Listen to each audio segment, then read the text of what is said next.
Deep in the Arizona desert, where ancient mining tunnels snake beneath forgotten towns, some voices call out from places that should be silent.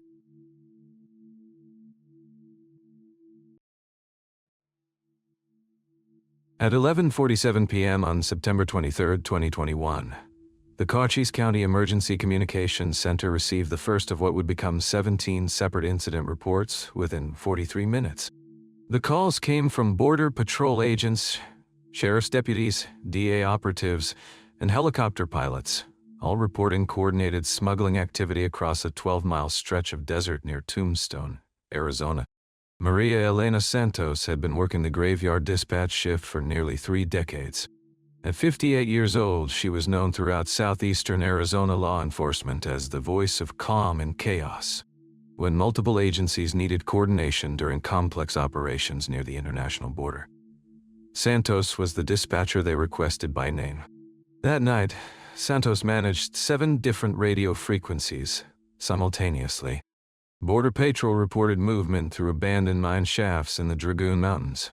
Sheriff's deputies tracked vehicles on back roads near the old Tombstone mining district. A DEA helicopter circled overhead, its pilot reporting unusual electromagnetic interference, disrupting navigation equipment. According to radio logs recovered later, Santos coordinated the response with characteristic precision. At 12:15 a.m., she directed 2 Border Patrol units toward the historic Congress mine site. At 12:22, she rerouted sheriff's deputies to intercept suspects moving through the Schieffelin Monument area. Her voice remained steady and professional as she juggled the complex, multi-agency operation. But at 12:31 a.m., something changed. Federal Communications Specialist David Chen, monitoring frequencies from the sector command post in Douglas, noticed Santos's transmissions becoming increasingly fragmented. Instead of her usual clear, concise directions, she began referencing locations that didn't match the tactical situation. Units be advised, we have convergence at the old territorial survey marker. Santos transmitted at 12:33 a.m. There is no territorial survey marker in the operational area. Border Patrol agents requested clarification, but Santos didn't respond. 2 minutes later, she made her final transmission. All units, I'm showing frequency alignment at the mining company headquarters. The pattern is complete. I need to. The transmission cut to static. When Sergeant Mike Rodriguez arrived at the communications center at 1:15 a.m. to check on the radio silence, he found Santos's chair empty, her headset hanging loose, and coffee still warm in her mug. The security door required a key card to exit, and Santos's card remained clipped to her uniform shirt, draped over her chair. The multi-agency operation continued without central coordination, but the smuggling suspects had vanished into the maze of abandoned mine workings. In the confusion of Santos's disappearance, the original emergency that had triggered the massive response was never fully resolved. Maria Santos, a woman who had never missed a shift in 30 years, who knew every back road and canyon in Cochise County, who could coordinate complex law enforcement operations in her sleep, had simply vanished from a secured facility during the most critical moment of her career. The Cochise County Emergency Communications Center occupies the 2nd floor of what was once the headquarters building of the Tombstone Consolidated Mining Company. Built in 1902 from local limestone and territorial era brick, the structure had served various functions over the decades before being converted to its current use in 1987. The building's thick walls, originally designed to house mining company offices and secure storage for precious metals, proved ideal for modern communications equipment. Federal grants had funded a complete renovation that turned the historic structure into a sophisticated command center, with radio arrays, computer terminals, and backup power systems capable of maintaining operations during extended outages. Maria Santos had worked in this building for 18 of her 30 years with the county. She knew every quirk of the aging infrastructure, from how certain radio frequencies resonated differently in the limestone walls to how desert storms could affect transmission patterns across the basin and range terrain. According to her supervisor, Captain Linda Hayes, Santos had become something more than a dispatcher over the years. She was our institutional memory, Hayes later told investigators. Maria knew which agents preferred which call signs, which helicopter pilots got disoriented in certain weather conditions, which radio towers went down first during monsoon season. She could coordinate agencies that barely talked to each other on the best of days. Security footage from the night of September 23rd shows Santos arriving for her shift at 10:45 p.m., 15 minutes early, as was her custom. She settled at console position 3, the workstation equipped with the most sophisticated frequency management equipment. The cameras captured her normal routine, adjusting her headset, reviewing incident reports from the day shift, testing radio connections with various agency dispatch centers. But at 12:29 a.m., just 2 minutes before her final transmission, the security cameras malfunctioned. All 4 cameras in the communications center simultaneously developed what the investigation report described as severe electronic interference patterns. The video feed dissolved into static and geometric patterns that technical analysis later determined were consistent with electromagnetic disruption. When the cameras resumed normal function at 1:02 a.m., Santos was gone. Investigators searching Santos's workstation discovered a spiral notebook tucked beneath her keyboard. The notebook contained 3 years of handwritten observations about what Santos termed frequency convergence incidents. Her notes documented 17 separate occasions when multiple law enforcement radio frequencies had experienced simultaneous interference patterns during operations near the mining district. Each incident followed a similar pattern: complex multi-agency operations, electromagnetic interference reported by aircraft, and communication breakdowns that allowed suspects to escape through the abandoned mine network. Santos had been tracking these incidents, trying to identify common factors. Her final entry, dated September 20th, 3 days before her disappearance, read, "Pattern acceleration. Lunar alignment September 23rd, 24. All variables converging. Request frequency analysis territorial grid coordinates." The reference to territorial grid coordinates puzzled investigators. Modern GPS systems don't use territorial era survey markers, and Santos would have known that. But her notes contained detailed sketches of what appeared to be historical survey positions overlaid with modern radio tower locations. Federal Communications Specialist David Chen spent 2 days analyzing the technical data from Santos's workstation. "What we found was unprecedented," Chen reported. Maria had been monitoring frequency patterns that shouldn't have been possible with standard dispatch equipment. She had somehow modified her console to track radio signals across a much broader spectrum than her job required. The modifications were subtle but sophisticated. Santos had rerouted certain circuits to monitor frequencies typically reserved for federal agencies, mining company security channels, and even amateur radio operators. She had been listening to much more than routine law enforcement traffic. Captain Hayes admitted that Santos had occasionally mentioned unusual radio chatter during quiet shifts. She said she sometimes picked up old mining company security frequencies that should have been silent for decades. "I thought she was hearing atmospheric skip or equipment bleeding over from Mexico. I never imagined she was conducting her own investigation." The secure keycard system showed no record of Santos leaving the building. Her personal vehicle remained in the employee parking area. Her purse, wallet, and car keys were found in her desk drawer. The only items missing from her workstation were a handheld radio scanner and the frequency reference manual she had annotated over years of service. As investigators processed the scene, they couldn't shake the feeling that Santos hadn't been taken from the communications center. The evidence suggested she had left voluntarily, but through means that defied the building's security systems and basic logic. The emergency operation that Maria Santos was coordinating on September 23rd began with a routine Border Patrol sensor alert at 11:32 p.m. on day. Motion detectors along the fence line near the Coronado National Memorial had registered multiple crossings in an area known for challenging terrain and abandoned mine workings. Agent Carlos Mendez was first to respond. His sector vehicle bounced along the dirt access road toward the detection point, headlights cutting through desert darkness. What he found was far from routine. "I expected to find maybe 4 or 5 individuals moving north from the fence," Mendez later reported. Instead, I discovered evidence of a coordinated operation involving dozens of people and sophisticated logistics. The smugglers had been using the extensive tunnel network left behind by territorial-era mining operations. The Congress Mine, the Tutnut Mine, and several smaller workings formed an underground maze connecting to natural limestone caves. Modern trafficking organizations had recognized what frontier miners had known 120 years earlier. The area's geology provided perfect concealment for moving people and materials.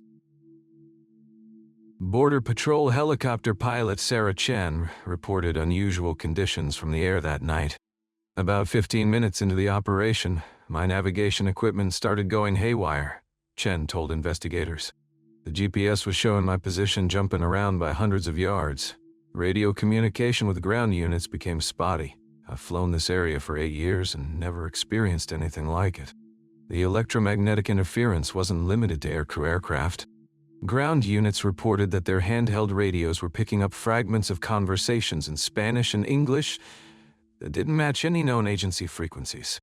Some agents described hearing what sounded like mining equipment operating underground, despite the fact that commercial mining in the area had ceased in 1975. Deputy Sheriff Mike Torres was positioned near the old Tombstone Consolidated Mining Company headquarters when the interference began. Around midnight, my radio started picking up voices I couldn't identify, Torres reported. They were using call signs I'd never heard, talking about tunnel clearances and cargo movement to staging area. When I tried to raise dispatch for clarification, all I got was static. The operation quickly became chaotic as multiple agencies struggled to coordinate without reliable communication. DIA agents working the southern perimeter lost contact with their command post.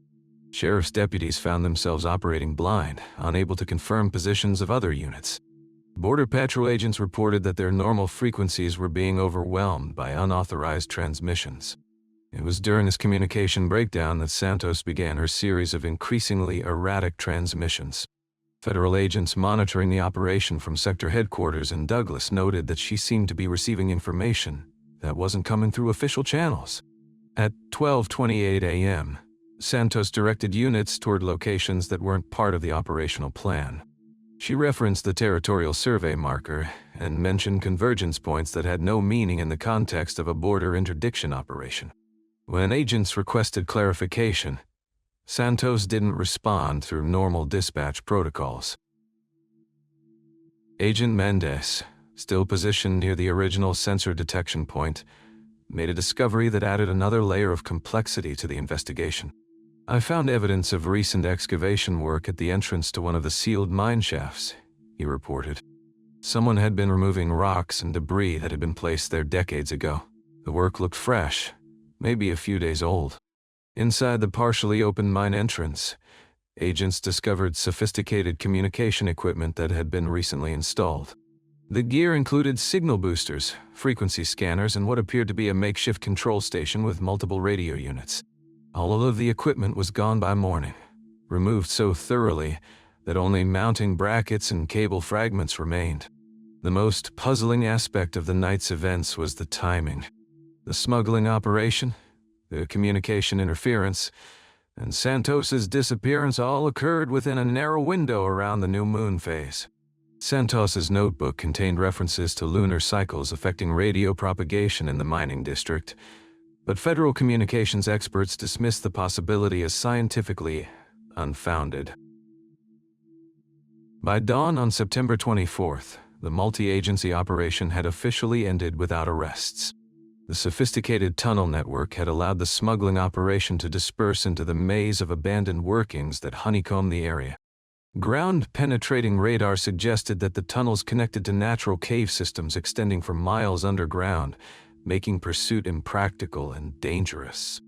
What bothered investigators was the level of coordination displayed by the smuggling organization. They had demonstrated detailed knowledge of law enforcement response patterns, radio frequencies, and patrol schedules. Someone had provided them with information requiring access to secure communications and operational planning. Agent Chen summed up the frustration felt by many officers that night. It was like they were always one step ahead of us. Every time we adjusted positions, they had already moved. Every frequency we switched to, they seemed to know about. It was as if someone was feeding them real-time intelligence from inside our own operation. The question that haunted investigators was whether Maria Santos had discovered the source of that intelligence leak, and whether her discovery had cost her more than anyone could have imagined. To understand what happened to Maria Santos, investigators needed to understand the unique geography and history of the Tombstone mining district. The area had been extensively excavated during the territorial period, creating a subterranean network that modern maps couldn't fully document. Dr. James Whitfield, a mining historian from the University of Arizona, was brought in to consult on the case. The Tombstone area was one of the most intensively mined regions in the American Southwest, Whitfield explained. Between 1878 and 1886, dozens of companies sunk shafts and dug tunnels throughout the district. The major operations like the Tough Nut and the Grand Central were well documented, but hundreds of smaller workings were never properly mapped. The territorial-era miners had followed veins of silver ore through limestone formations, creating tunnels that intersected with natural cave systems. When mining operations ceased in the early 1900s, many of these workings were simply abandoned, their entrances sealed with rock and timber that deteriorated over the decades. What made the area particularly complex was the decision in 1987 to build the modern Emergency Communications Center on the site of the old Tombstone Consolidated Mining Company headquarters. The building's foundations extended directly over a network of sealed mine shafts and connecting tunnels that had been the administrative heart of the territorial mining operation. Federal engineers who had supervised the communications center renovation found evidence that Santos had been researching this connection. In her desk, investigators discovered photocopied territorial-era mining surveys and geological reports dating back to the 1880s. She had overlaid these historical documents with modern topographical maps and radio tower locations. The pattern Santos had identified was striking. Every location where she had documented frequency convergence incidents corresponded to sites where territorial-era mining operations had intersected with natural limestone caves. The underground network created what geologists call resonance chambers that could amplify and redirect radio signals in unexpected ways. Maria had figured out something that took our federal communications specialists weeks to understand, said Captain Hayes. The old mining tunnels weren't just empty spaces underground. They formed a natural antenna system that could capture and redistribute radio frequencies across the entire district. Dr. Whitfield's research revealed another troubling possibility. The Tombstone Consolidated Mining Company had maintained an extensive private telegraph system to coordinate operations between mines, processing facilities, and shipping points. The telegraph lines had followed the tunnel network, creating a communication grid that spanned the entire mining district. Modern metal detectors confirmed that remnants of the old telegraph infrastructure remained in many of the sealed tunnels. Copper wires, ceramic insulators, and metal junction boxes had survived more than a century underground. When combined with the natural acoustics of the limestone caves, these remnants could create unexpected interactions with modern radio equipment. Seismic monitoring equipment installed after Santos's disappearance detected low-level vibrations throughout the underground network. The source of these vibrations puzzled geologists until they realized that modern radio transmissions were causing resonance effects in the old telegraph infrastructure, creating mechanical vibrations that propagated through the tunnel system. Investigator David Chen made a startling discovery while analyzing the frequency data from Santos's modified console. She wasn't just monitoring random radio chatter, Chen reported. Maria had identified specific frequencies that corresponded to the resonant frequency of the underground network. She was tracking communications that were being amplified and redirected by the old mining infrastructure. The implications were staggering. Someone had been using the territorial-era tunnel system as a massive underground antenna to intercept and redirect law enforcement communications. The smuggling operations weren't just using the tunnels for concealment. They were using them for intelligence gathering. Santos's research suggested that she had identified the primary control point for this underground communication network. Her notes referenced convergence at mining company headquarters, indicating that the most sophisticated interception equipment was located directly beneath the emergency communications center where she worked. Federal agents obtained warrants to search the basement levels of the communications center building. What they found confirmed Santos's theory. Maintenance tunnels that connected to the building's foundations had been accessed recently. Someone had installed modern electronic equipment in chambers that had been sealed since the territorial period. The equipment was gone by the time investigators arrived, but mounting points and cable runs showed that a sophisticated listening post had been operating directly beneath the county's primary emergency communications facility. The installation would have provided access to virtually every law enforcement frequency in southeastern Arizona. Most disturbing was the discovery of what appeared to be a recent excavation connecting the building's basement to the larger tunnel network. The excavation showed signs of careful engineering, with proper timber supports and ventilation that would have allowed human passage between the communications center and the extensive mine workings. Santos's final notebook entry suggested that she had discovered not just the location of the underground intelligence operation, but also the timing of its activities. Her references to lunar alignment and pattern convergence indicated that the electronic interference occurred on a predictable schedule, possibly tied to atmospheric conditions that enhanced radio propagation. The territorial survey marker that Santos had referenced in her final transmission was located using historical mining company records. The marker had been placed in 1882 to establish the central survey point for the Tombstone Consolidated Mining Company's underground operations. It was positioned directly above the main intersection of the tunnel network, less than 200 yards from the emergency communications center. As investigators pieced together Santos's research, a troubling picture emerged. For years, possibly decades, someone had been operating a sophisticated intelligence-gathering operation from the abandoned mining tunnels beneath Tombstone. They had been intercepting law enforcement communications, tracking operational patterns, and providing real-time intelligence to criminal organizations. Maria Santos had discovered their operation, and her discovery had led her into the underground network where the territorial past and criminal present intersected in ways no one could have imagined. Federal Communications Commission Specialist Dr. Elena Rodriguez arrived in Tombstone 3 days after Maria Santos disappeared. Rodriguez, who had spent 15 years investigating unauthorized radio transmissions along the southern border, brought with her a team of specialized equipment and a growing sense that the Santos case was unlike anything she'd encountered before. The initial data was troubling. Radio logs from the Emergency Communications Center showed a clear pattern of interference that had been building for months. According to Rodriguez's analysis, the disruptions weren't random. They followed a predictable cycle, intensifying during specific lunar phases and reaching peak intensity during the new moon. What we're seeing here, Rodriguez explained to the Joint Task Force, is not typical atmospheric interference. This is something else entirely. The frequency analysis revealed that Santos had been documenting these anomalies for over 2 years. Hidden in her desk, investigators found a manila folder labeled Technical Irregularities containing detailed charts tracking radio interference patterns across multiple emergency frequencies. Santos had been plotting these disruptions with the precision of a scientist, noting dates, times, atmospheric conditions, and lunar cycles. Even more intriguing were Santos's handwritten notes in the margins. References to convergence points appeared repeatedly, along with coordinates that, when plotted, formed a rough triangle centered on the historic mining district. At the center of this triangle was the abandoned Tombstone Consolidated Mining Company headquarters, the same building that now housed the Emergency Communications Center. Rodriguez's team discovered that the interference wasn't just affecting official emergency frequencies.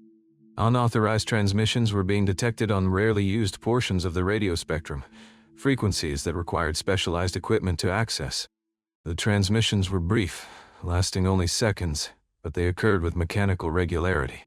Someone or something was broadcasting on frequencies that most people don't even know exist, Rodriguez noted in her preliminary report, and Maria Santos was tracking it all.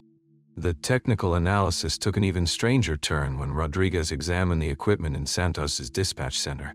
The radio console showed signs of modification that weren't part of any standard emergency communications protocol. Additional wiring had been installed, connecting the main radio system to what appeared to be home-built frequency monitoring equipment. Santos, it seemed, had been conducting her own investigation into the radio anomalies. She jury-rigged her official equipment to monitor the unauthorized frequencies, creating an improvised surveillance system that could track the mysterious transmissions in real time. Border Patrol Communications Officer Captain James Wright confirmed that Santos had approached him several times about the interference problems. She kept saying the radio problems were getting worse, Wright recalled. But what bothered her most was that they followed a pattern. Maria was convinced someone was deliberately jamming our emergency frequencies during critical operations. The timeline Rodriguez reconstructed was particularly disturbing. Santos's documentation showed that the interference had intensified significantly in the weeks leading up to her disappearance. Her final entries, dated just 2 days before she vanished, referenced attempts to triangulate the source of the unauthorized transmissions. Using data from Santos's modified equipment, Rodriguez's team was able to trace the signal strength patterns. The strongest interference originated from somewhere within the old mining district, specifically from an area that included both active mine shafts and abandoned underground facilities. Maria had figured out where these signals were coming from, Rodriguez concluded. The question is, what did she find when she went looking for the source? The federal investigation revealed one final, troubling detail. Santos's radio logs showed that on the night she disappeared, she had attempted to contact someone on one of the unauthorized frequencies. The transmission lasted less than 30 seconds, but it represented a dramatic departure from standard emergency dispatch protocol. Santos, the veteran dispatcher who had spent 30 years following regulations to the letter, had broken protocol in her final moments at the communications center. She had tried to make contact with whoever was broadcasting from the mining district underground. Whatever response she received, if any, was never recorded. The search for Maria Santos took a dramatic turn on October 18th, when a Border Patrol tracking team discovered her radio equipment abandoned near the entrance to the old mine Nova 7. The handheld radio, still functional, was found carefully placed on a flat rock approximately 50 feet from the mine shaft opening, as if Santos had deliberately positioned it there before descending into the underground tunnels. Mine safety expert Robert Castellanos was brought in to assess the situation. Castellanos, who had spent 4 decades working Arizona's mining districts, explained that the Tombstone area contained one of the most extensive underground tunnel networks in the Southwest. These mines go back to the 1870s, he told investigators. Some shafts drop 300 feet straight down. Others branch out horizontally for miles. Most people have no idea how vast the system really is. The entrance to Mine Nobo 7 had supposedly been sealed in 1962, but investigators found evidence of recent activity.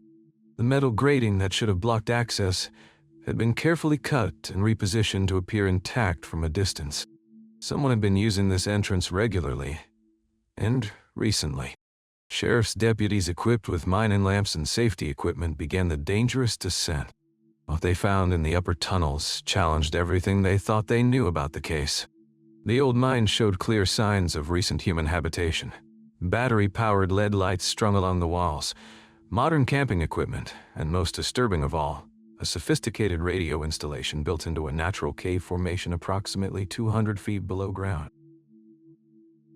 The underground radio setup was unlike anything the investigators had seen. Multiple antennas had been strung through the tunnel system, using the mine shafts themselves as a massive underground broadcast array. The equipment was commercial-grade, expensive, and configured to transmit on the same unauthorized frequencies that Santos had been monitoring. Deputy Sheriff Michael Torres, who led the underground search team, described the scene. It looked like someone had been living down there for months, maybe years. There were sleeping bags, canned food, water containers. But the radio equipment was the real eye-opener. This wasn't some amateur operation. The discovery raised immediate questions about who had built this underground facility and why. The equipment showed no serial numbers or identifying marks, suggesting it had been acquired through unofficial channels. More puzzling still, the installation appeared to be designed for long-term occupation by multiple people. As the search team ventured deeper into the tunnel system, they found Santos's personal logbook wedged into a crevice in the rock wall. The final entries, written in Santos's distinctive handwriting, painted a picture of someone who had stumbled onto something far larger than simple radio interference. According to the logbook, Santos had been tracking not just the radio signals but patterns of activity throughout the mining district. She had documented vehicle movements, unexplained lights in the old mine structures, and what she described as organized movement through the underground network.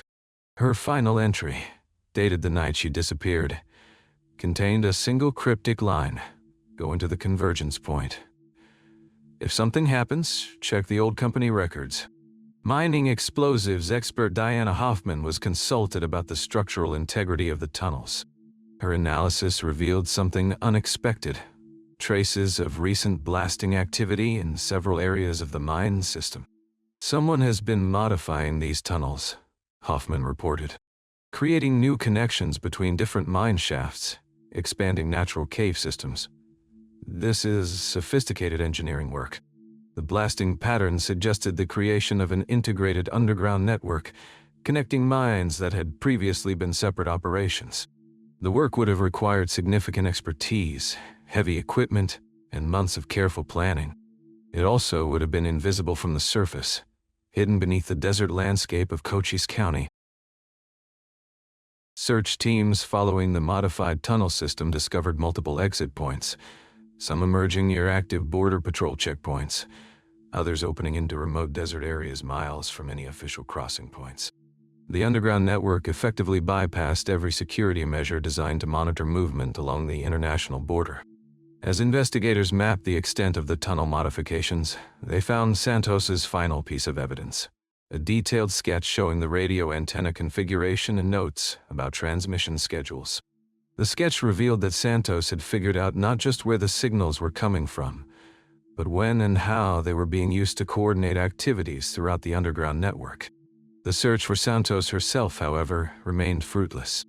Despite days of careful exploration through miles of tunnels, no trace of the missing dispatcher was found beyond her equipment and logbook. The underground network seemed to swallow people as effectively as it had swallowed radio signals. Deputy Torres's team did discover one final clue: fresh footprints in the sandy floor of a tunnel section that connected to a natural cave system extending beyond the mapped mining claims. The prints showed evidence of at least 3 different individuals, all wearing modern hiking boots, all moving deeper into unmapped portions of the underground network. The footprints led to a section of tunnel that had been deliberately collapsed, sealing off access to whatever lay beyond. The collapse was recent, possibly within days of Santos's disappearance, and showed signs of controlled demolition using mining charges. Whatever Santos had discovered in the convergence point, someone had made sure it would remain buried beneath tons of rock and desert stone. 6 weeks after Maria Santos vanished, investigators recovered the final piece of evidence from the depths of mine No. 7. Buried beneath rubble from the deliberately collapsed tunnel, search teams found Santos's backup radio unit, still recording. The device contained 47 minutes of audio from the night she disappeared, including her final transmission from what she called the convergence point. The recording begins with Santos's voice, calm and professional despite the extraordinary circumstances. "This is Unit 47 at the target location," she reports to no one in particular, her words echoing in what sounds like a large underground chamber. "I can confirm the source of the interference. There are multiple transmission points down here, all connected to the same network." What follows is a detailed account of Santos's discoveries in the underground facility. She describes a sophisticated operation involving not just radio equipment, but mapping stations, supply caches, and evidence of coordinated movement through the tunnel system spanning multiple counties. Her voice remains steady as she documents what appears to be a major smuggling operation using the historic mining infrastructure. "The old company records were right," Santos continues in the recording. "These tunnels connect to systems that go all the way to the border and beyond. Someone's been planning this for decades, using the mining claims as cover." But the recording takes a disturbing turn in its final minutes. Santos's voice becomes tense as she describes hearing movement in the tunnels around her. "I'm not alone down here," she whispers into the radio. "Multiple subjects approaching from the eastern tunnel. I need to move to a secondary position." The audio quality deteriorates as Santos apparently moves deeper underground. Her final clear transmission provides coordinates and a description of her location, but also contains an urgent warning. If anyone receives this, contact federal authorities immediately. This isn't just smuggling. They're monitoring our emergency frequencies, our response times, our patrol patterns. They know everything. The recording ends abruptly with sounds that investigators have been unable to definitively identify. Audio specialists describe what might be voices speaking in low tones, followed by electronic interference that drowns out any other sounds. The final 30 seconds contain only static.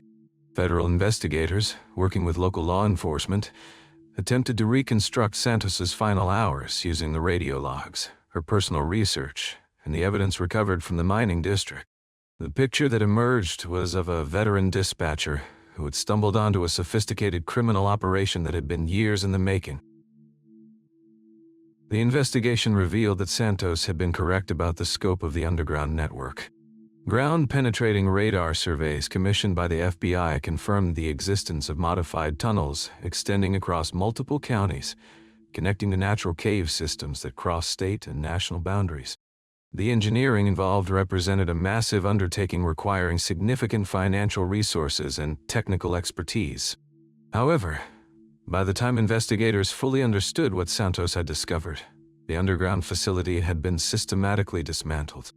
The radio equipment was gone, the supply caches emptied, and most of the modified tunnels sealed with professional-grade explosive charges.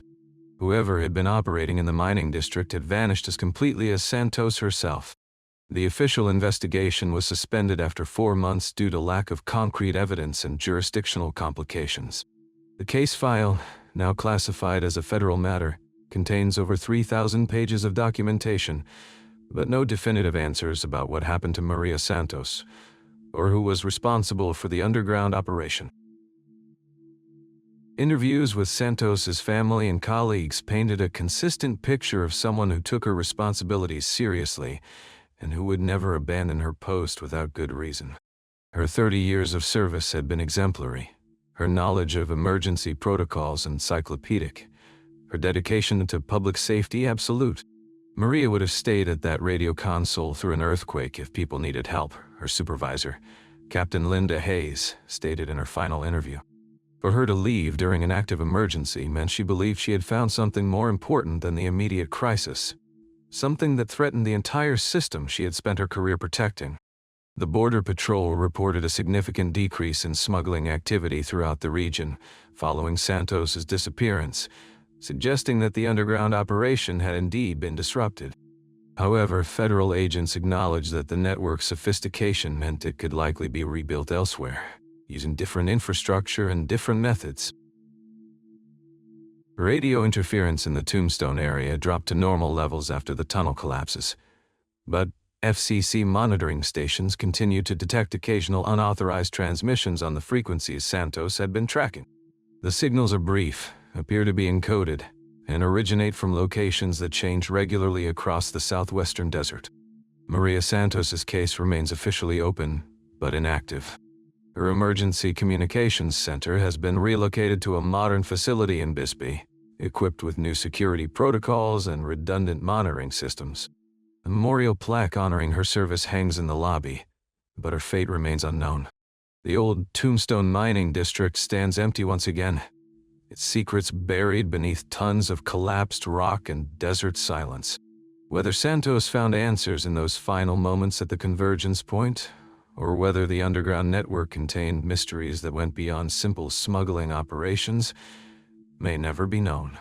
Somewhere beneath the Arizona desert, the truth about Maria Santos and the midnight transmissions remains hidden in the static.